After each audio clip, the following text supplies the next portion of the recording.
Folks, for the last time, we got CSX rock train F007 coming southbound past Rodmon on the CSX Monroe Subdivision, Chester, South Carolina.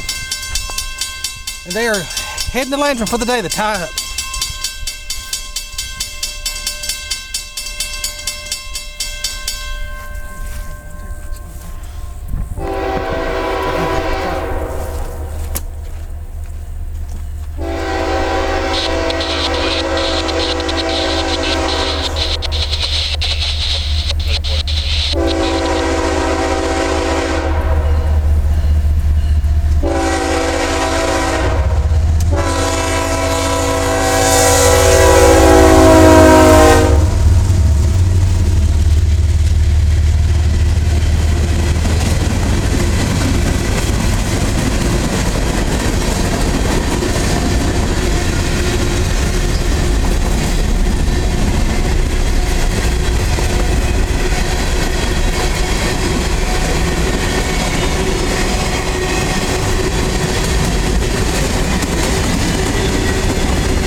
CSX Equipment Defect Detector, Milepost 343.8. No defects.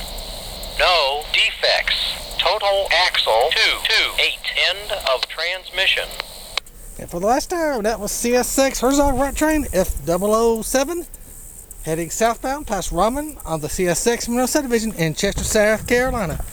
Thank y'all very much for watching, and God bless. That's it. I'm going to get something to eat and go home.